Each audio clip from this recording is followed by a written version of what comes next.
Mirëmbrëma në Xhiro me Syçin. Sot kemi një ngjarje që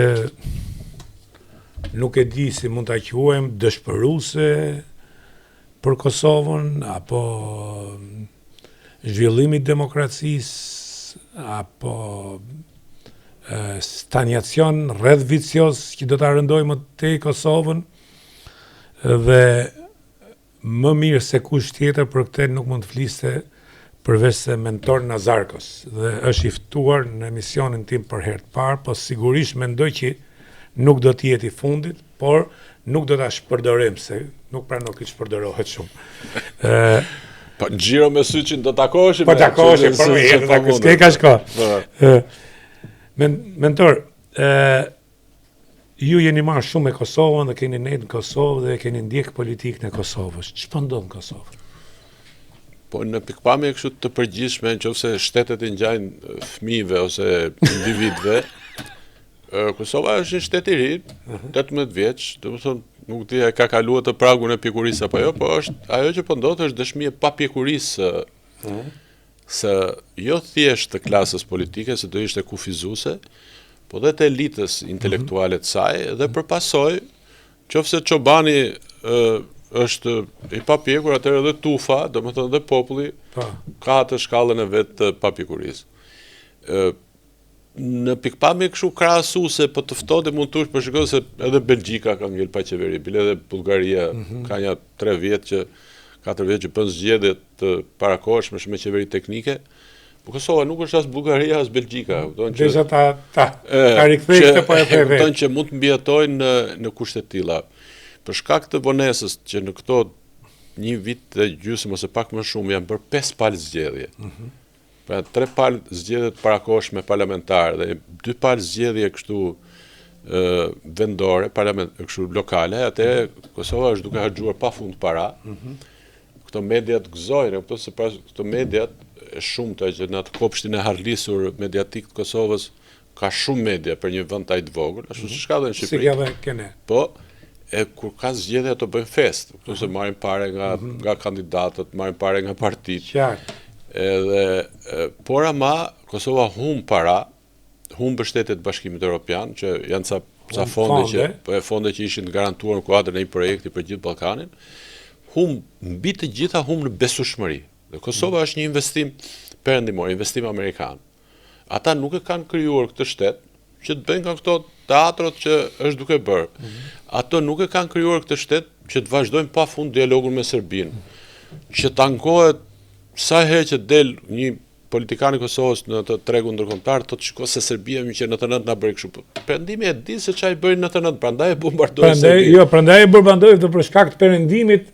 Mori lirinë dhe mori dhe pavarësinë Kosovës. Tash jemi të sinqertë për këtë se Kosova. Po kjo nuk kuptohet. Kjo është lidhja, këtu e mbyllim atë qarkun, do të thonë, kjo nuk kuptohet jo thjesht nga klasa politike, jo thjesht nga kryeministri Kurti apo, po dhe nga elita, nuk kuptohet çka ka ndodhur në 99. Në 99 u rrezikua lufta e tretë botërore me Kosovën. Sepse Rusia, klanet ose grupet ushtarake të shërbimet sigurisë me cilëvet ishte Putini, ato si thush pjesa reaksionare, jo Jelcini, Jelcini ishte pro ndërhyrjes, ajo që skuptojnë sot Kosovës që Rusia zyrtare, Jelcini, ministri i jashtëm Ivanov, ish kryeministri Çernomort, ishin pro ndërhyrjes NATO-s. Askush nuk e thot këtë, kupton që ke plotësisht të drejtë. Ke plotësisht të drejtë se e kanë harruar njerëzit. E kanë harruar njerëzit çka ka ndodhur në 99. E kanë harruar dhe duke harru në na përsëritet historia nga gabimet tona. Absolut, po vetëm ajo, po shiko ç'a ndodh, për shembull po ndodh kjo që po ndodh në Kosovë, po ndodh e po diskutonin dhe bashk, ndërkohë që bota është duke fikur ca zjarre të mëdhenj, një zjarr ndej nga Irani apo në lindjen e mesme dhe një zjarr në Ukrainë. E ky thot po shikohet se kemi ndjesë dhe ne një zjarr të vogël këtu në Kosovë, thotë shikoj merruni me ne. As nuk të llogarit njëri.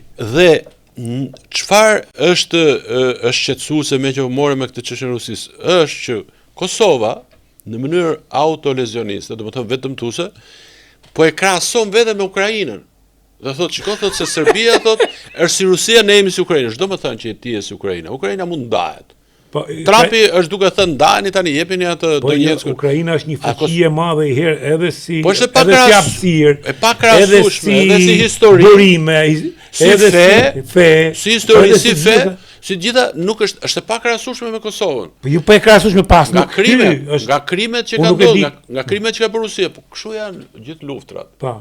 Ushtrit, bile dhe ushtria amerikane, në Irak, çka ka bërë? Po në Vietnam filloi që me Vietnam. Domethënë një lloj lufta krime ka. Friksohet popullsia civile si në akuarium. Nëse ti do ma kapësh peshku në akuarium, çfarë do bësh? Do heqësh ujin në akuarium, s'ka rrugë tjetër, po të futesh dorën peshku rrëshket. Pra, teknologjia e luftave është e njëjtë. Dhe vetëm krahasimi i atyre krime që ka bërë ushtria ruse me krime që ka bërë ushtria serbe nuk mjafton që të thuash budallallikun që ne jemi si Ukraina. Jo, Ukraina mund ndahet, Kosova nuk duhet ndahet.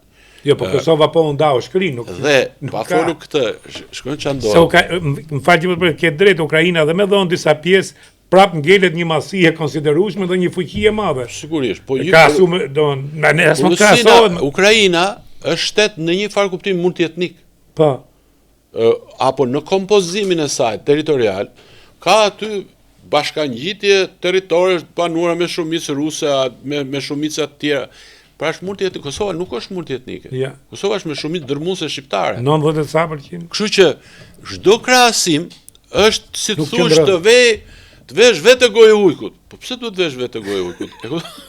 Duhet të rish larg ujkut, se mund të shërbesh si monedhë kusuri. Po pse? Kusuritja thonë kosovarët. Po jo, ka ndodha kusuri se ti di shumë mirë në 45-ën. Po. Zbarkuan anglezët, unë da atje dhe i thanë dilni për jashtë. Lere atje nuk e dia, ma jep kohën ti shko. Atje ka ndodhur 45-ën, ka ndodhur diçka tjetër, se ne tani po diskutojmë marrëdhënie me Greqinë. Në 45-ën kufit e Shqipërisë Jugut u konfirmuan në fiks në 45-46 në një konferencë që quhet Konferenca e Paqes me Italinë. Me Italinë. Pse me Italinë? Sepse Shqipëria kishte status të papërcaktuar. Tash bëre mirë se tani ta vendosin paralel me Shqipërinë. Shqipëria e Enver Hoxhës vërtet kishte bërë luftë madhe.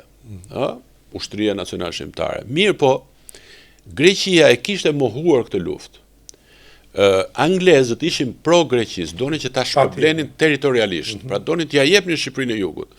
Dhe në këtë konferencë, grekët, në këtë konferencë ishte ndërkombëtare,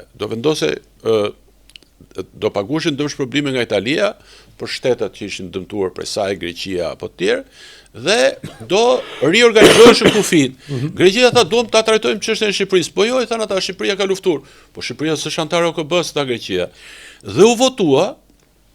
Në ato konferencë dolën 10 me 10, 10 pro Greqisë, 10 kundër Greqisë.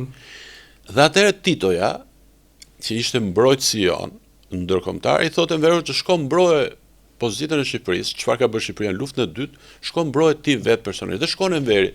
Pse ishte vetvrasje në Paris? Të Parisit. Pse ishte vetvrasje ajo çka bëri Enveri? Sepse Enveri duhet të thoshte, edhe sot ne duhet të themi, historiografia jon duhet të thotë, dhe politika jonë zyrtare duhet të thotë, që në 7 prill 1939, ne kemi rezistuar shtetërisht. Pra, Zogu, mbreti Zog, pavarësisht se iku, ashtu si që ikën edhe mbretrit e tjerë, si që ku mbreti grek apo të tjerët, mbreti grek bëri një rezistencë sa do minimale, po e bëri. Abbas Kupi, Mujor Çinaku, e të tjerë ishin herojnë të rezistencës që bëm ne. Gazetat më të mëdha të botës, New York Times-i, Le Monde, kujt po rezistoje një popullsi 60 milion me hapen me këto tituj që ushtria shqiptare, shteti shqiptar, dhe Enveri shkon atë konferencë dhe i thot Greqisë, ishte kryeministri grek Caldaris, dhe i thot populli shqiptar ka rezistuar, cili popull shqiptar? Shoqëria civile, kishte NGO-at që rezistuan. E kupton? Dhe jo vetëm që e mohoi kontributin e paraardhësit, domethënë Zogut, por anglezëve dhe amerikanëve që po vendosin fatet e botës, se fatet e botës kufit që vendosen në Jalta, apo në Teheran, apo në Potsdam, apo tjerë, apo në takimet e mëvonshme, këshillat e ambasadorëve, aso kohë anglezë dhe amerikanë me sovjetikët ishin kryesorët. Ky nuk i dha statusin e misionet diplomatik. Anglezëve dhe amerikanë. Ata nuk e njihnin Shqipërinë. Edhe i thanë na njeh si diplomat, na jep imunitet, nuk ja u dha. I thanë anglezë, i thanë amerikanët, i thanë, respekto marrëveshjet që kanë shkruar pararë si yt zogu para 39-s. Si njoh. Nuk i njoh. I vuri minat anglezëve në Korfuz. Është një lloj sikur të lozit futboll Reali me Barcelonën dhe futbollistët e Realit në vend që lozin futboll i gjujnë arbitrit nga këmbët. Eksaktësisht këtë bëri Enveri, gjuheti anglezëve nga këmbët. Dhe më në fund, Enveri u përfshi në konfliktin civil grek. Greqia kishte luftë civile e majta me djatër. Pra, në momentin kur ti rrezikon të humbësh Shqipërinë e Jugut, se ishin dolën 10-10, e imagjinosh do të thotë në konferencë ndërkombëtare ku 2 vota dikush i kishte Bielorusia me Ukrainën. Rusia, Bashkimi Sovjetik i kishte dhënë drejt vota këtyre, sepse i thoshte Anglia, i thoshte Britania e Madhe, i ka dhënë si Commonwealth, i ka dhënë vota sa shtete të vegjël që janë anglez, domethënë në gjithë kuptimet. Kështu që ne do t'i japim drejt vote. Po të kishte një drejt vote Bashkimi Sovjetik, ne do kishim humbur Shqipërinë e Jugut. Dhe në veri një situatë të tillë vete dhe provokon arbitrat e botës. Pra, ne jemi fatalist, ne jemi vetë dëmtues, kur janë momente të rëndësishme si këto, rrezikojmë veten tonë. Dhe ajo që po bën Kosova, për ta përmbyllur, është në një kuptim, është dëshmi pa pjekurie. Unë po zgjedh një term të butë, dikush më thotë po shiko si shumë i ashpër. Po shiko, është një term atëror, apo jo. Ti thu dikujt, edhe fëmijës tënd, i cili është i përkëdhelur, i thu, je pa pjekur. Këta imi duke thënë për Kosovë. Po kjo papjekuri ka kosta. Kjo papjekuri tregon që Kosova, që e krijoi perëndimi, që rrezikoi luftën e tretë botërore, që e harrojnë Kosovë thonë një lloj si thoshin tani na shiroi Enver Hoxhës, na shiroi anglo-amerikanët dhe sovjetikët, se po të mos kishin mundur ata gjermanë dhe italianët. Nuk do kishin fitur. Po jo, ne themi çfarë shirum ato hikën, kapitulloi dhe Italia, kapitulloi dhe Gjermania. Tash ne në Kosovë harrojnë këtë, edhe më në fund në Kosovë i tregojnë botës që nuk kanë kapacitet. Me bë kompromis të brendshëm, jo më kompromis të jashtëm. Ky është domethënia e asaj që po ndodh duke bërë një paralele historike me Shqipërinë e 45-s. Po, tash të gjithë mundohen t'ia vëjnë fajin njëri tjetrit në Kosovë. Albin Kurti, se ky e kishte mundësinë, se edhe atje opozita është në gjendje të rëndë, me thënë drejtën, si këtu mendojnë. Po. Nuk ka. Po, eksaktësisht ashtu është. Edhe opozita është e dobët shumë. E dobët shumë, edhe nuk prodhon gjë. Por Albin Kurti, për hir të interesave të Kosovës, a duhen të bënte një kompromis dhe t'ja lënte presidentin? Dhe pse po luhet kjo lojë kaq e fortë, si lojë kungulleshash, në një kohë që ajo që thatë ju, janë këto zjarret mëdha janë botë që këtë zjarrin e Kosovës kur vi puna e shkelin i herë kështu dhe thonë ose e japin dhe për kusur nesër kur thotë. Sepse jemi në një moment që mund ndryshoj raportet dhe harta gjeopolitike, apo jo? Po. Shiko, unë nuk e di pse po e bën ai atë, ndoshta dhe apo ka interes Serbia dhe Rusia me këtë që po ndodh në Kosovë tash aktualisht? Shiko, nuk po hyn teori konspirative që po, interesat e Serbisë janë të qarta. Se po shikoj një podcast të Vučićit me Alistar Campbell, që ka qenë këshilltari Tony Blair. Tony Blair ka qenë nga ata skifterët që ka dashur të fusi trupa toksore. Biles Tony Blair ka qenë iniciatori më shumë se Clinton. Më shumë se Clinton. Edhe ai po vazhdonte po të fliste për Kosovën. I thoshte ju po e thoni, thoshte që Ukraina të heq dorë nga ajo, thoshte nga Krimea. Pse unë të heq dorë nga Kosova? Pra, ai e ka fokus në Kosovë. Serbia është investuar në terma financiar me 700 milionë euro. Gjithë buxheti i Serbisë për Kosovën është 700 milionë euro. 700 milionë euro. Këto 700 milionë euro në vit janë rroga të dyta për qytetarët e vet, moshë madhore, janë pensione, janë ndihma për fëmijët, janë kishash. Kisha po janë investime në spitale, në infrastrukturë, për popullsinë serbe. Për popullsinë serbe. Dhe jo vetëm atë, po Serbia në Kosovë ka, posaçërisht në veriun e saj, në veris aty janë 2 pikat kufitare, 1 dhe 31, ku bëhet gjithë tregtia kryesore e Kosovës me Serbinë. e cila është me interes për ato kompani serbe agro-ushqimore, se ata vazhdojnë që të hanë ato produkte. Si është raporti i tregtisë me Kosovën? Serbia vazhdon të jetë partner kryesor tregtar. Partner kryesor. Tregtar. Atëherë, më fal, a ka një logjikë kjo se fundit çfarë është shteti, çfarë është marrëdhënia, ekonomia është baza. Sigurisht. Kur ke gjithë këtë raport, tregtar, kaq madh financiar, përse krijon këto, pse nuk bën një marrëveshje, siç është ajo marrëveshje që do të bëhet me Bogrën? Përse se domethënë duket një falsitet, kjo më duket një patriotizëm folklorik, unë e them folklorik, Katundaro Kështu e qytet ti, se unë e qytet diçka tjetër. Katundaro autoritarist. Kur ka ndodhur lufta, nuk e di. Dhe i ka kurti këto simptoma të një demagogu nacional komunist. Po, kishte 120.000 shtëpi djegura. E dini që një pjesë e tyre u rindërtuan me material druri që vinte nga Serbia, po biznesi ka funksionuar. Mos them që mafia serbe me gjasë mund të ketë shitë dhe armë, UÇK-s, do në që ka pat nevojë. Por e kisha fjalën për çfarë interesash ka Serbia në Kosovë, për të treguar që Serbia është e interesuar që Kosova mos jetë histori suksesi e Perëndim, po të jetë histori dështimi. Histori pa maftueshmërie demokratike. Pra historia e një populli i cili nuk ka kapacitet për të vetë qeverisur. Dhe për ta lidh këtë, që thatë jo pikërisht. Besoj e kujtoni deklaratë të Christopher Hill para disa kohës që ishte njeriu që negocioi për pavarësinë e Kosovës e për krahun çkën dhe tha kemi bë gabim rapa. Shiko, është pak e rëndë. Ai tha mos u sillni në mënyrë të tillë që ne të bëhemi pishman që ju kemi ndihmuar. Eksakt. Domethënë, kjo është një ndjeshmëri jo thjesht e Hillit, po është ndjeshmëri ndoshta edhe një pjesë të asaj administrate që ka qenë atëherë dhe që është sot. Dhe Hilli për shembull është një nga rastet e kësaj amnezie që ka elita e Kosovës për atë që ka ndodhur në 99. Ata ngatrojnë Hillin, ambasador amerikan në Serbi, që ishte deri para pak muajsh, me Hillin, me çfarë ka bërë Hilli në 99. Hilli është dikush që u investua fuqishëm në Rambuje. Rambuje i parapriu krijimit të shtetit Kosovës, i parapriu bombardimit të Jugosllavisë. Hilli pra ishte kandidat për sekretar shteti, në qoftë se Hillary Clinton do të fitonte. Pra një nga diplomatët. Dhe çfarë bëri Hilli gjatë mandatit të tij si ambasador i Amerikës? E tërhoqi Serbin nga zona e influencës ruse në një masë të caktuar, në një përqindje të caktuar. Çfarë? Filluan manovrat përbashkëta pa para përpara të ushtrisë amerikane me ushtrinë serbe. Nuk kishin ndodhur kurrë. Kompanitë amerikane të energjisë filluan të vizitonin Serbin.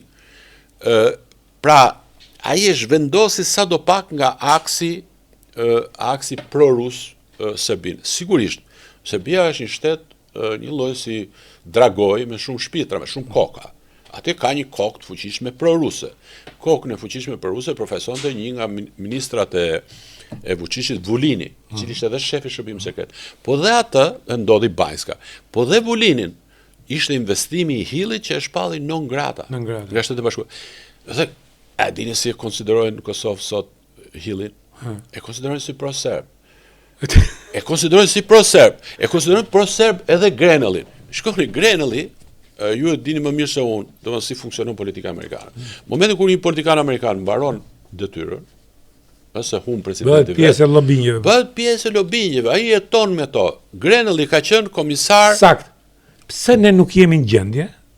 Tash se po flas se ne vetëm për drejtu gishin, pse ne nuk jemi në gjendje qoftë si shtet i Kosovës dhe i Shqipërisë, duke vënë përdorim diasporën, dhe pse diaspora nuk është në gjendje të krijojë lobingje të forta siç kanë serbët apo grekët në Amerikë. Ne themi drejtën, lobi ose diaspora shqiptare se s'kan lob është zero. Zero, kur themu zero, mos i vi keq, më thuj një organizim që i ka sot diaspora shqiptare. Ato janë unik në atë strategjinë e vet për Serbinë apo për Greqinë, Kurse ne edhe para 90-s, ne që kemi besu se po vinte diaspora, ishin për çam e të sakatum, njëri me ballin tjetër me legalitetin, kërkush nuk i ka marrë seriozisht përveç Komitetit Shqipëria Lirë që ishte krijuar nga amerikanë, që ka qenë një njerëz shumë i nderuar, profesor Recep Krasniqi. Dhe ke disa kokra sot për hir të vërtetës, lobi shqiptar gjatë luftës së Kosovës. Po, ka pas kontribut. Fuqishëm. Po. Do të thënë NACO, ka luajtur rolin e vet, po nuk ka qenë determinues. Luajton rol. Nuk ka deri diku ka qenë, sepse atëherë filloi të krahasohej edhe me lobin hebrej dhe lobin grek. Ishte momenti ç'noti, se nuk u majt NACO. Tashti një nga lobistët e tjerë më të fuqishëm ka qenë pastaj Beçet Pacolli, i cili ka punuar me këtë një organizatë të Kissingerit dhe u arrit edhe të shpallja e pavarësisë, sepse mos mendojmë që shpallja e pavarësisë ishte një qëllim automatik i administratës amerikane të Clintonit me njëherë mbas asaj që çlirimit të Kosovës, sepse ata e çliruan Kosovën sepse nuk donin të përsëritej ajo që ndodhi në Srebrenicë, pra të turprohej Perëndimi, siç u turpruan Srebrenicë. Dhe t'i jepnin pra ndërgjegja e fyer europiane vendosi që t'i jepte një lloj shtëpie të vetë administrueshme. Nëse të gjitha rrjedhët do shkonin që nuk mund të rrinte më Kosova në Serbi. Nuk mund të rrinte në Serbi. Serbia vetë pastaj e humbi atë, nuk e kuptoi se çfarë po ndodhte. Por e vërteta është që lobi serb është fuqizuar shumë. Keni drejt, sepse në qoftë se Miloševići do kishte pranuar marrëveshjen me Daytonën, në Dayton, po sigurisht, Dayton me ka qenë Holbrooke. Shiko, do kishin rrjedh ndryshe ngjarjet. Dhe unë po them çka kam në ju nga këto dhe në thonjza shqiptarët e Kosovës do të përshëndesin dhe Miloševićin që luajti atë lojë që deri në pikë. Po të firmonte marrëveshjen Rambujës, nuk do kishte bombardim. Nuk do kishte bombardim. Nuk do kishte bombardim.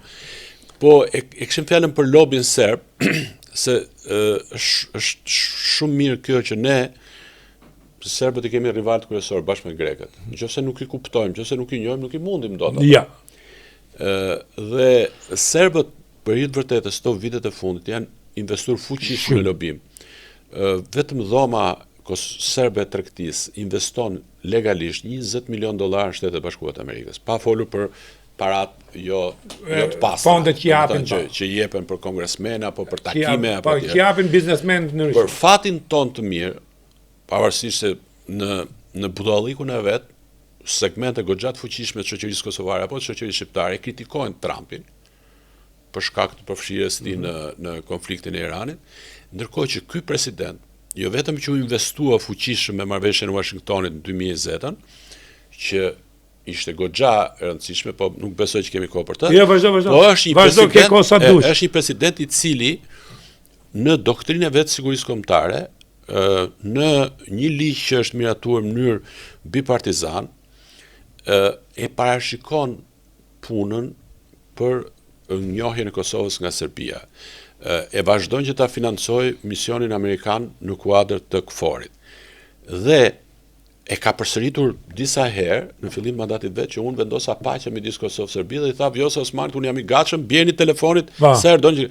Dhe ne në vend që ta marrim më të mirë atë, ne sulmojmë Grenellin që është nga njerëzit më besnik të tij. Duhet shpjeguar se kjo e Grenelli, jo për shkak se kam njohur unë, domethënë kam takuar unë. Shko, Grenelli ishte i angazhuar si Taulant Balla që është koordinatori për Tiranën. Dhe ishte koordinator për Ohio dhe për Michiganin, ku ka popullsi serbe dhe popullsi shqiptare bashkë me zonës presidentit dhe arabe. Dhe aty ishte zonë, ishin shtete swing ku vendose fitore zgjedhje për. Dhe ai si lobist, domethënë përveç këtij angazhimi që ai arriti me sukses, merrte vota në favor të Trumpit edhe në mandatin e parë, edhe në mandatin e dytë, ai afërmend që me njohje dhe me miqësi që krijoi gjatë mandatit, solli investime amerikane, qoftë në Shqipëri, Zvërneci dhe Sazani, qoftë në Serbi, investimet që pastaj u anulluan në qendër të Beogradit. Dhe shqiptarët e Kosovës të nxitur nga zoti Kurti më së shumti, e ka sulmuar Grenellin si njëri i Serbisë. Imagjino sikur ai të bëhet sekretar shteti. Se ne dim çka ka ndodhur me Rex Tillersonin e mandatit parë. E hoqit Trumpi. Ai ishte njeriu I industrisë naftës, nëse mbani mend. Di. Dhe solli një tjetër. Shumë shpejt biles. Solli një tjetër. Pra, kë mund të ndodhi? Atë çfarë do bëjnë? Ne do vazhdojmë, do mbajmë mend që I ngritën pushkën njeriu të Trumpit. Me këtë du të them që ne, siç ka ndodhur në histori, dikush po më thoshte një emision, një vjesht duke të gjej fishë, ishte Skënderbeu dhe pyesin, do si janë shqiptarët ata, ashtu si do hasmi. Si që do hasmi, po. Domethënë, ne sot jemi siç I do hasmi. Kosova sot është siç e do hasmi. Pra Serbia do që Kosova të jetë Ka dhe I varg tjetër me që përmene fishta si të di unë. Fishtolog, po. Fishtolog. Dhe thot fishta shqiptarët sa herë punë mirë nisin me kriju, sa herë një punë nisin me kriju, më pardun me shkatërru. Po. Edhe tash ti për tanë këte, pikërisht kjo që shtrutju dhe me të drejtë, si ka mundësi që Serbia nga një agresor që ndëshkon të gjithë bota, sot avash, ose nga dal, që ta themi tamam, nga dal, po kthehet sikur është një viktim. Po e di pse po ndodh kjo? Kjo është allatarshme. E di pse po ndodh kjo e para, se marrëveshja përfundimtare me Serbinë duhet në shkruaj sa më shpejt jetë e mundur. Duan të thonë që ky Yasser Arafati, se edhe konflikti Palestinë-Izrael është aktual, e ka taku një herë Rugovën dhe I ka thënë, e di që po negocioni me Serbinë, kam vetëm një këshill. Marrëveshjen e parë pranoje, e dyta do jetë më e keqe. Dhe ju e dini se çfarë forme ka pësuar harta e atyre vendbanimeve apo shtetit eventual palestinez në kuadër të Izraelit. Ku ka qenë në vitet 70 dhe ku është sot? Marrëveshja. Po t'ishin bë marrëveshje që fillim viteve 40 do ishte shteti Palestinës sot. Tani, pra është faktori kohë. Serbia e ka fuqizuar veten ndërkombëtarisht. Kosova është duke pritur Kurti, për shembull, një nga këta propagandusit e idesë pritjes. E sovranitetit. Jo, idesë pritjes. Domethënë, atë presim se ti ki Trumpi. Prekim se I ky Trumpi parë. Erdhi ky Bideni s'bëri asgjë. Po jo, po të mos merren amerikanë, se ne nuk jemi në Meksik, po të merren evropianët. Evropianët I lanë aty Borrellin, që ishte spanjoll, dhe I lanë këtë Lajçakun që ishte slovak. Ai u mor me çështën e Kosovës. Po tani dhe duan të thonë, e interpreton dikush në Kosovë, po nuk e besoj këtë. Nuk jam sado që ne jemi rritur ose jemi formuar me letërsinë e realizmit socialist, që ka personazhe 100% pozitiv, 100% negativ.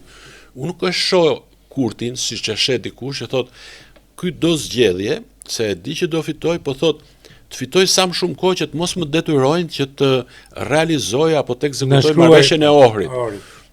Sipas cilit duhet krijoj asociacionin, duhet I japin status veçantë kishës serbe. Fitoj kohë, humb kohë. Unë nuk e besoj këtë. Dhe thon po ashtu që për këtë arsye ai e shmangu Osmanin, se Osmani e mbajti hapur dyert e Amerikës në Kosovë, me takimet me Trumpin, me gjithë tjerët. Unë nuk besoj këtë. Unë besoj që ai mbasi mori 51% I mbushur me vetveten siç është ai, do politikan, që merr 51% për herë tretë, është një arritje shumë e madhe, dhe ai ka dashur që gjithë vëmendja ndërkombëtare të fokusohet tek ai. Dhe ai të luante në këtë mandat të tretë me gjas, të luante pajtusin.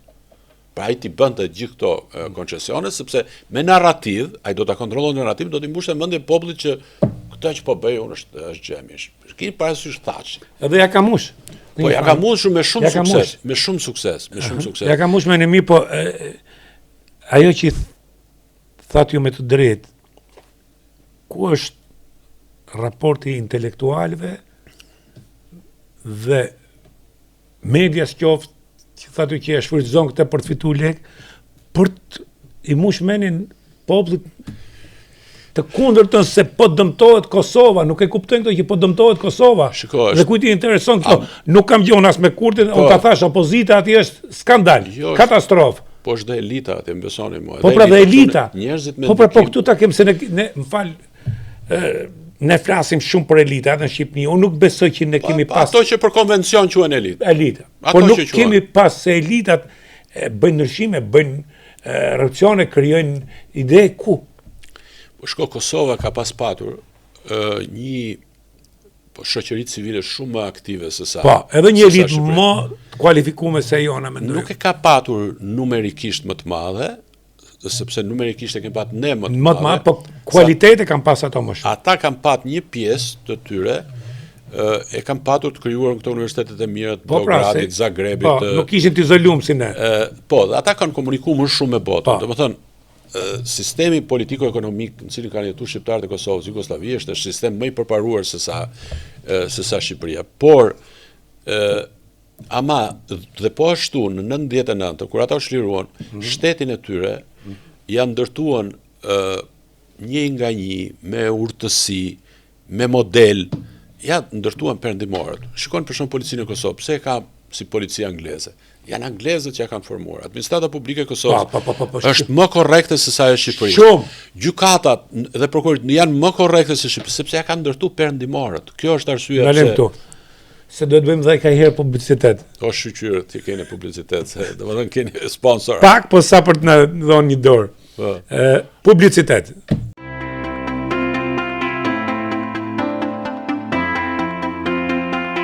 Në zemër të Korçës, një diamant i rrallë shkëlqen në kurorën e trashëgimisë, kulturës dhe serenatave, Villa Ebel. Një vend ku eleganca takon historinë, ku shija bëhet përvojë dhe çdo detaj flet me finesë. Qoftë për një drekë të veçantë, një darkë romantike apo një natë që nuk harrohet kurrë. Nëse vjen në Korçë dhe nuk ndalon te Villa Ebel, ke humbur një pjesë të magjisë së saj. Villa Ebel është një dhe mbetet e vetme. Mentor, me të drejtë thatë që shikoni policinë dhe e kam qenë vetë Kosovë dhe është e vërtet. Është shumë më serioze, shumë më oficiale, shumë më e sjellshme dhe shumë më e pafalë gabime policia e Kosovës. Dhe ju ka dy shkaqe. Po. Ish Jugoslavia dhe Unmiku e Uleksit, cilët i kanë formuar ata më. Bravo. Domethënë kanë një edukat tjetër, kjo është e vërtet, qoftë edhe administrata. Sigurisht dhe atje ka korrupsion, se ti di më mirë. Ka më pak se sa. Mi kanë percepcion, domethënë mi kanë rregu mulagjet që ka X politikane këte. Më pak se tek neve. Më pak se tek neve. Sigurisht. Edhe ne, po kene, se duhet të flas më shumë për Kosovën, se kene mendojnë që percepcioni që ka nuk diskutohet, është shumë më i madh se sa faktës realiteti. Po shiko, unë jo për ta relativizuar, unë jam nuk e shoh këqijat e politikanëve aq shumë, se me luftën ndaj korrupsionit merret shoqëria civile. Unë e shoh më shumë problemin apo dëmin e politikanëve tek politikat e tyre shtetërore. Në mbrojtje ose jo në mbrojtje, në dëmtim të interesit kombëtar. Ky është metri kryesor mbi bazën e cilit unë gjykoj. Kështu që edhe këtë që po ndodh në Kosovë, për ta përmbyllur atë Kosovë, unë e shoh nga këndvështrimi i interesit shtetëror, interesit kombëtar. Intereson Kosovës si ti tregoj botës këtë fytyrë që të një vendi që nuk se sistemet politike i krijojnë krizat, pjellin krizat, po ama i tresin vetë. I tresin vetë ose dalin me gjë pozitive nga krizat. Unë mendoj që Kosova nuk ka interes, kjo që po ndodh pra është e dëmton Kosovën. Tani duke kthyer tek neve. Unë mendoj që ne kemi problem, kemi deficit në pikpamje të politikave apo të po themi të mbrojtjes interesat tonë shtetërore kombëtare. Natyrisht nuk është situata bardhë e zi, siç thash nuk jam kritizer, domethënë i smur. Për shembull, është lajm i madh, ka dy lajme të mëdha sot që injorohen për shkak edhe të paditurisë përgjithshme. E para, ndërtimi i një po themi një jo punishës është fjalë e vogël, një kantieri të madh, ndërtimi anijesh nga kompania Fincantieri italiane, është nga kompanitë më të mëdha në botë për prodhim anijesh. Kjo do bëhet duket në Pashalimana, do japi 400 vende pune. Kjo është diçka e jashtëzakonshme. Po ashtu, një marrëveshje tjetër që u firmos midis Greqisë, Amerikës dhe Shqipërisë për furnizim me gaz të lëngshëm. Edhe kjo në Vlorë, të dyja në Vlorë. Edhe kjo është lajm i madh, që tregon që Rama mes gjithë atyre telasheve që ka në planin e brendshëm, apo skandaleve që kanë prekur njerëz të tip të afërt, ka një fokus për investimet të mëdha ndërkombëtare, të cilat e rrisin pavarësinë tonë nga fuqitë nga fuqitë fqinje. Gjithë çka është rrethan rënduese për të, është fakti që duke qenë që ai ka kaq shumë vite në pushtet, 13 vjet në pushtet, dhe që ka pat një pozitë kaq të dobët, e cila nuk e ka penguar. Çdo vit që kalon më dobët. Më dobët. Atëherë përgjegjësia e tij për problemet është më e madhe se sa po të ishte vetëm 4 vjet ose po të ishte 8 vjet. Dhe hapësira që ai të zhvillonte vizion. Nuk po përmend emër, po një analist do të them mbrapa, analist shqiptar amerikan thotë që kur ka marrë mandatin e parë, Rama ka pas shumë besim që do të bëj ndryshime. Dhe tash i thot, mandatin e tretë ka 83, mund të bëj çfarë doj. Po, sigurisht. E tashti do në rritë prisje se kur e ke balancën që të pengohesh, po s'ke, ke ti në dorë gjithë. E tash ky është problemi më i madh mendoj unë, që nga se ka ardhur ky fakt që gjatë këtyre 13 vjetëve ne nuk kemi arritur që të mbyllim, të përfundojmë disa reforma me karakter themelor. Cilat janë këto reforma? Në sistemin e shëndetësisë. Pra nuk kemi përmbyllur reformën në shëndetësi. Nuk kemi përmbyllur reformën në arsim. Që të dyja këto janë emergjencë. Kështu që nuk kemi përmbyllur reformën në drejtësi. Aty nuk vesh shumë me faj, se aty kanë ndërhyrë ndërkombëtarët. Po, jo, ndërkombëtarë shqyr që kanë ndërhyrë. Unë nuk jam sovranist. Jo, pushë ndërkombëtarëve, si themi, shtymbja me forcë, sepse është proces, më e biseduam dhe di. Është proces. Nuk mund të bëhet kjo me aksione, drejtësi me aksione është proces. Dhe vetë Perëndimi dhe Amerika ka pas proces shumë të gjatë. E vërtetë. Nuk ka përmbyllur reformën pronë. Pronë, lena e pronës nuk mbyllet më, ajo. Kështu që janë disa reforma të rëndësishme të cilat nuk janë përmbyllur. Po ashtu, mendoj që Rama ka arritur në fuqizimin ndërkombëtar të Shqipërisë, të subjektivitetit. Kjo ne jemi një shtet që në përputhje me përmasat që kemi, 2,5 milionë sa jemi rezident. Me 28.000 kilometra katror. Ashtu dhe ne jemi shteti i parëndësishëm globalisht. Fare. Por për shkak të mjeshtërisë të tij, unë nuk kam kur fare kompleksi ta pranoj këtë. Jo, e ka fuqizuar statusin ndërkombëtar. Dhe i ka dhënë një rëndësi dhe ka një lloj autoriteti sot. Domethënë sot një vend i cili ka udhëhequr Këshillin e Sigurimit, qoftë edhe një muaj, po duke qenë antar një vit, OSBE një vit, ka organizuar 4 ose 5 amiq që kanë ardhur udhëheqësit më të mëdhenj të Evropës këtu. Dhe pritet vinë 2027 dhe presidenti Trump. Që ka marrëdhënie të shkëlqyera, se këta islamocentrikët thonë që pse ne kemi marrëdhënie të privilegjuara me Izraelin, kurse po shikoja sot ministri i jashtëm serb që duke u mburrur me homolog në vetë izraelit. Marrëdhënie të shkëlqyera edhe me Izraelin edhe me Turqinë, madje edhe me Greqinë. Këtu ka ditë lyp, këtu është rregull. Kjo është tani mu për shkak të këtij fuqizimi, ne sot duhet të ishim zotët e Ballkanit. Zotët e Ballkanit. Presidenti Macron 2017, se ne kemi patur atë ecjen në integrim, e kemi patur të lidhur me Maqedoninë. Pra, BE-ja ka thënë që kur të futet Maqedonia do futet bashkë me Shqipërinë. Pra një shtet me shumicë muslimane, me një shtet me shumicë ortodokse. Dhe në 2017 ishin këto sherrët me opozitën, i thanë ata ta ndajmë, thanë të fusim Maqedoninë, pra jo thaj, nuk duhet të hidhërojë shqiptarë që jetojnë 4 shtete. Janë komb i rëndësishëm. Ne nuk sillemi si një komb unik. Rama që është kaq i fuqishëm ndërkombëtarisht nuk e ka projektuar ose ka humbur territorin e veprimit të vet në rajon. Natyrisht këtu pjesërisht është ndikimi i Kosovës. Në rajon me shqiptarët thotë. Po, pjesërisht është ndikimi i Kosovës. Shikoni, ka pas qenë një periudhë, unë jam marrë në rajon, unë kam bërë konsulenca private, natyrisht i udhëhequr nga interesi kombëtar. Për shembull, unë kam këshilluar Dritan Abazovicin apo. Dritan Abazovicin kur nisa unë ta këshilloja, shihesi delja e zezë në hapësirën shqiptare. Ishte zëvendës kryeministër, dhe ishte faktori kryesor që me 4 vota, 4 deputetë e vet, bëri rotacionin në Malzi. Goditi Gjukanovicin që për cilin Rama bëri thirrje, votoni Gjukanovicin, i tha shqiptarëve, i tha dhe malazezëve. Dhe Gjukanovici dhe Dritan Abazovic shihesi delja e zezë. Ndonse kur ai hyri në qeveri me faktorin pro-serb, një pjesë e partive të 2020 ishin pro-serbe, i tha, unë vitha me këto kushte. A, nuk do dalim nga NATO. B, do qëndrojmë në BE dhe do pranojmë çdo kusht BE. C, nuk do të riqinjohen në Kosovë. D, do bëjmë rezolut për dënimin e krimeve të Srebrenicës.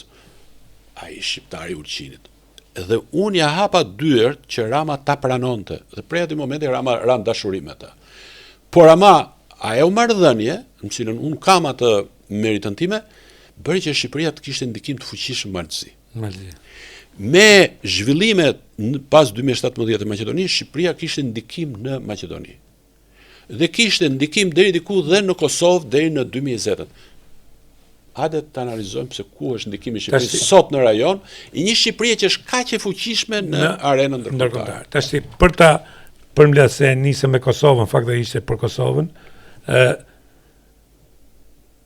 ju me të drejtë thatë që Rama nuk ka ndikim, por jo, është kufizuar ndikimi. Është kufizuar. S'po luan se ka mendjen se ka kanë Malzi më të fuqishëm edhe ka patur, se ka as tani, as Malzi, okay. Mos ka ndikuar dhe politika Kurtit, kjo loja e beraktarëve, sigurisht, që të ftofet Kosova me Ramën, një. Sigurisht.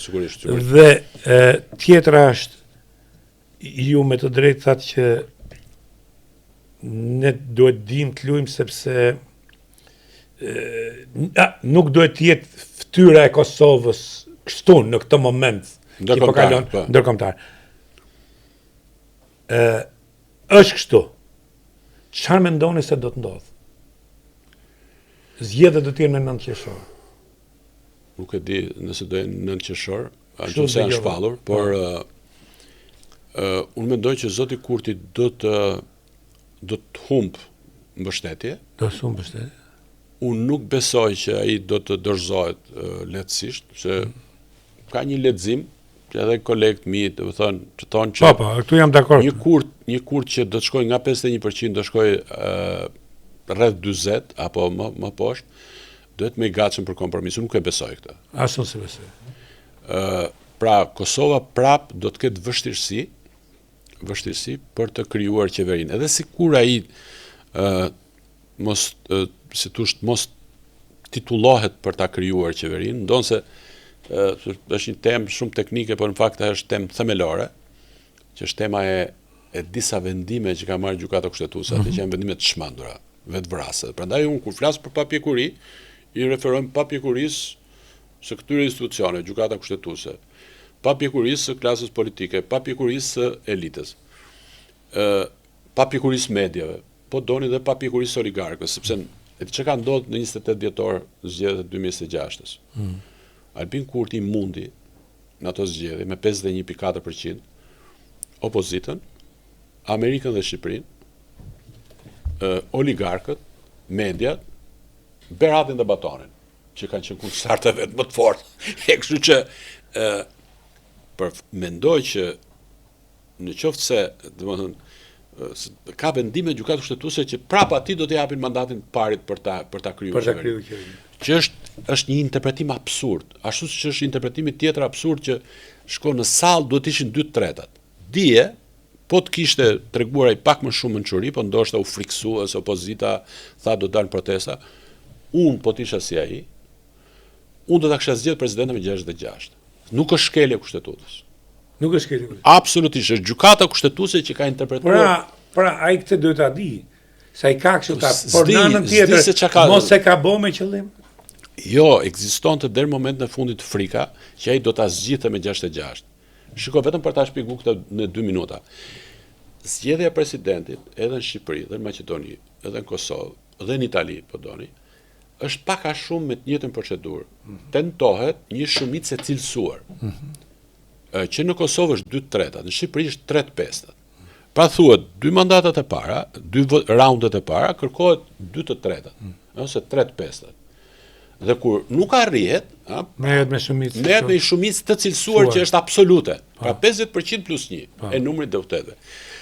Tani ky vendim i gjykatës kushtetuese, rastin e Pacollit 2011, thotë është e detyrueshme thotë që në sallë të jenë të pranishëm të gjithë deputetët dhe të votojnë pro 2/3. Pra duhet të jenë patjetër 80 në 120. Ku ka mekanizëm që i detyron deputetët që të jenë sa? Dhe nëse nuk janë 80, nuk quhet i kryer votimi. Shqipëria, të njëjtin nen, e ka të njëjtin nen në përmbajtje, thotë me një vendim të gjykatës son kushtetuese, që është më i arsyeshëm, thot kryetari i kuvendit e thret seancën. Edhe sikur asnjëri të mos vi, seanca quhet e kryer, sepse ai që nuk vjen e shpreh vullnetin e vet duke mos ardhur. Se deputeti e shpreh qëndrimin e vet. Është logjike. Po jo vetëm logjike, po shko pse po shkon Kosova në zgjedhje para kohës? Për shkak të këtij vendimi të gjykatës kushtetuese. Wow. Pra, ka një vendim tjetër që ai është fjalë për fjalë si në gjykatën kushtetuese, si në kushtetutën tonë. Çfarë thot ky vendim? Thot kur presidenti është i smur, ose kur ai largohet me arsye jashtë vendit, ai ja lë detyrën, kjo nuk është si në Amerikë, si ushtrues detyrë kryetarit të parlamentit. Po vetëm në këto dy raste. Kushtetuta e Kosovës thotë që nëse presidenti s'do, kur është i smur ose kur është jashtë vendit, ta lëj detyrën, mblidhet një konsilium mjekësor. E thotë e ka mirë shëndetin ky apo s'e ka. Dhe me 2/3 ja jep detyrën kryetarit të parlamentit. Kurse në Kosovë, thonë e merr kryetari i parlamentit. Si e merr kryetari i parlamentit? Kryetari i parlamentit sot është ajo zonja Albulena Xhu. Ajo është një varse e Kurtit. Ajo sot mund të emëroj gjithë gjyqtarët e Kosovës, gjithë prokurorët e Kosovës, gjithë ambasadorët e Kosovës. Ajo ka marrë kompetencat. Po sa ajo është presidentja, e kupton? Dhe prit më e bukur është, e them edhe këtë për ta kuptuar absurditetin e këtij vendimi të gjykatës kushtetuese, kur të bëhen zgjedhjet, ajo do të dalë në zgjedhje, se ajo është deputete. Dhe ajo shkon në zgjedhje si presidente. E kuptoni? Pastaj kur të votohet në parlament, ajo është ku do ulet? Do ulet te bankat e deputetëve, do ulet në krye të kuvendit, apo do ulet në lozha lart si presidente. Po është një absurditet që ka vetëm Kosova. Pra, çfarë do të ndodhë? Këtu është një, po themi, një rebus, në cilën ndonjëherë shumë e vështirë për ta interpretuar me logjik normale, kupton? Dhe aq më tepër me interpretu Kurtin, i cili në këto 20 vjet ka patur ca qëndrime shumë çuditshme, kupton, shumë të pa rrokshme me logjik normale. Do të thonë, ka kundërshtu vetë partia, vetë vendosje. Në momentin kur Kosova e shpalli pavarësinë, jo me vetë vendosje, por shpalli me mbështetje ndërkombëtare, është qartësisht një rreshtim kritik ndaj atyre që ishin mbrojtësit e Kosovës. Nazarko, shkurtimisht 2 minuta. Si e shef revoltën Thojza Spiropali? Shikoni, është një revolt legjitime, në kuptimin që mbasi ke pat një karrierë si të saj, kryetari i kuvendit, ministri i jashtme, të largohesh mbas 3 muajsh në ministri i jashtme, pa shenja të mpashme, unë nuk di çfarë shenja të mpashme kishte, po shenja publike s'kishte, përveç një fjalimi që Rama tha, ministria e jashtme ka dështuar, ta dihet vetëm emri i ministres, rojes ta dhe sekretarit. Është një goditje e madhe për karrierën e dikujt. Tani, në këtë kuptim, revolta e saj është shenjë dinjiteti, sepse nëse do ta gëlltiste pa reaguar, do të thonë që s'do kishte dinjitet. E dyta, mund të interpretohet, shiko, kjo partia socialiste nuk është parti kaq autoritare, ka dhe njerëz që kjo është shërben Ramës në këtë kuptim. Së treti, mund të jetë e vërtetë që ka plot njerëz pa kënaqur brenda PS-s, që të kanë frikë dalin, edhe nxisin Spiropalin. Jam lodh me këtë Nazarko, kam frikë dalin. Nuk Nuk është mua Enver Hoxha që çon kush katim, edhe që të jemi të sinqert, këto që kanë frikë dalin, 5 lek i kanë bo me pozicionet që i kanë pas, të lutem shumë. Kjo kanë frikë, edhe në media ndiqoj kanë frikë, edhe këto të opozitës, sot populli ka frikë, Lene nuk ka ma frikë njëri, po flet ti qa dush, po flas. Po pande, po supozoj, ato kanë frikë për të humbur ato pozicionet e veta. Mirë, po, do më jo se kanë frikë se do të... E katërta, që mendoj, është që shkon ndërkombëtarët, siç bëjnë sondazh për skenar të ndryshëm, ndoshta bëjnë sondazh për atë se, po sikur t'i Rama, ç'a do bëjmë? Do bëjmë qeveri teknike, do bëjmë qeveri me socialist moderuar, dhe ndoshta ata provokojnë, ose hedhin si hipotezë, ndoshta zonja Spiropali mund të ketë një premtim, mund të ketë, ose mund të mendoj që mund ta meritoj një skenar të tillë. Dhe kjo është, ama ajo çfarë unë mendoj që është gabuar nga ana e saj, pra këto 1, 2, 3, 4 është argumenta pse ajo e ka legjitime reagimin e saj. Unë mendoj megjithatë që ajo duhet, nëse ka kritika ndaj Ramës, duhet të kishte për këto linjat që tham, të qeverisjes, jo të demokracisë së brendshme në Partinë Socialiste. Demokracia për në Partinë Socialiste është ku e ku në raport me atë të Partisë Demokratike. Së dyti, nuk është një temë që të krijon simpati. Ore, shko, e vërteta është për shkak se opozita është fare pa shpresë, mbështetësit më të mëdhenj sa në publik, në rrjetet sociale janë të opozitës. Sa mirë po ja bën Ramës. Sa ta nuk po guxon Berisha që të krijoj rotacion, dhe këta shpresin si në variantin hungares që rotacionit vijnë nga brenda. Madje këta mbështetësit e opozitës prandaj duan dhe Kurti Shimajt. Këta gjoja thonë janë djathtë. Se thonë se ky e sfidon Ramën. Kjo është temë tjetër. Kështu që kjo është, mendoj unë do prisja që Spiropali ta kritikonte Ramën për politikën e jashtme, për qeverisim. Spiropali nuk kishte doktrinë, nuk kishte ideologji, nuk kishte, ishte në nivel shumë të ulët të njakmarrje personale, do thoja më shumë, por reagim legjitim dignitetit prekur. Por nuk kishte në gjë dhe nuk mendoj që e ka as kapacitetin, as peshën për të qenë një leadership i partisë. Spiropali, çdo gjë do të thonë. Shiko, nuk e di se dhe nuk besoj që Rama ndjen rrezik nga Spiropali. Jo, përkundrazi, ai vërtet i ka thënë që do të përjashtojë herën e tretë, po nuk mendoj që do ta përjashtojë. Absolutisht. Absolutisht. Unë mendoj që ajo fërkimet e brendshme në PS i shërbejnë atij. Natyrisht, ai do në kushtet e presionit që i vjen nga puna e SPAK-ut e gjë të tjera, ai do unitet brendshëm. Nuk do përçarje. Do një pjesë e problemeve që janë kriju PS-s, një pjesë e hetime që kanë SPAK-u, apo arrestime kanë ndodhur për shkak të luftës brendshme. Apo jo, grupi i këtij kundër grupit të asaj. Tash. Kështu që ai do unitet tani.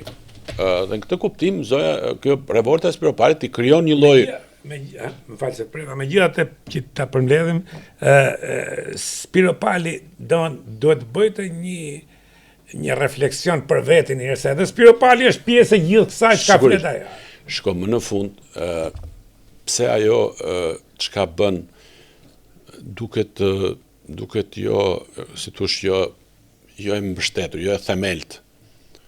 Shko, nëse ka personazh që po e mban pushtet 4 mandate, meritor është Rama. Sepse nëse s'do ishte Rama, do nuk deshin pushtet 4 mandate. Edhe te në drejtë ka thënë Rama, po mos themi ju hikni. Kështu që kjo është, domethënë, mendoj analiza e argumenta pro e kundra për reagimin e zonës Spiropali. Ishte kënaqësi. Edhe për mua ishte kënaqësi. Inshallah shkëmbehemi këtu xhiro. Xhiro, do po takohemi se s'bën xhiro. Kështu që faleminderit.